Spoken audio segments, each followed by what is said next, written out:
Okay, back again with Bruce Porter at the Resource Center. Good to see you. Yep, good to see you. Last time we were talking about insurance's role in financial planning. Where did we get to?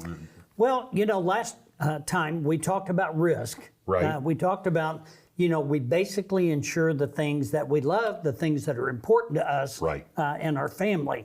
Then we talked about care insurance. A lot of people don't realize the impact that long-term care has on your estate and your financial stability. And that's beyond like you have a hospital stay of a couple, 3 weeks. We're talking about long-term care. Yeah, Medicare will only cover in rehabilitation up to a certain limit, as long as you show improvement.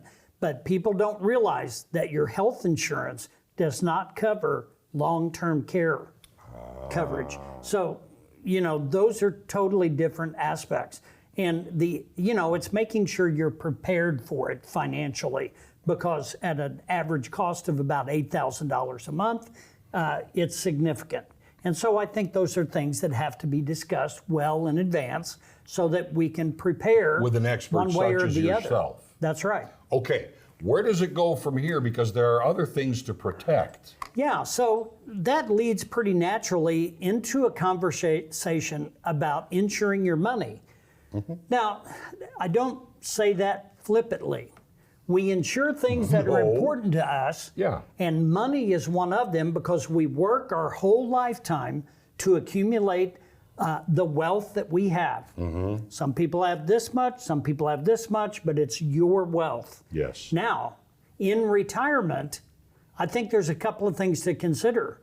I think we have to evaluate the risk that we take to accumulate the wealth. When you're younger, you can afford risk because you have time on your side to recover.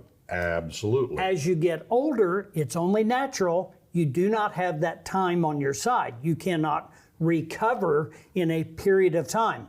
So I think insuring your money has to be a consideration, which also will bring up a conversation about insuring your income.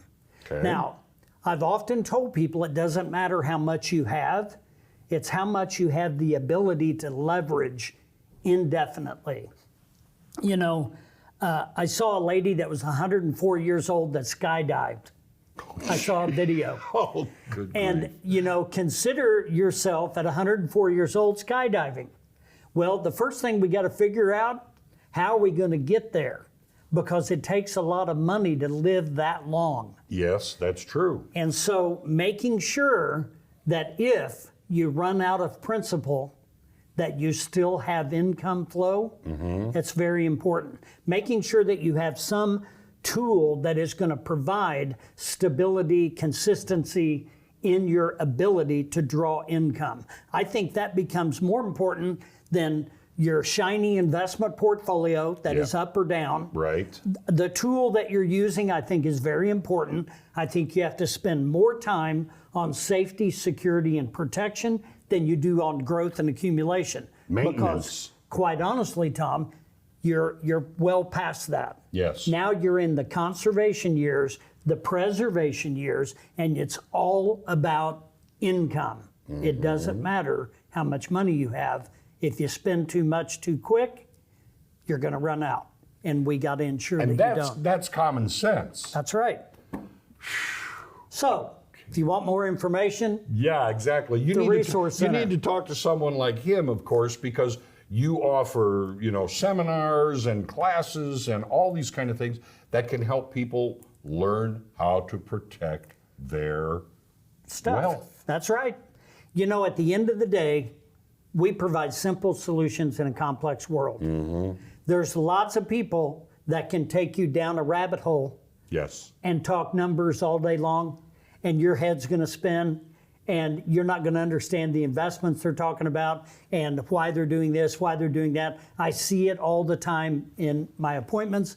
Wouldn't it be nice just to have a cup of coffee, sit down, and tell me what's important to you and what you're concerned about?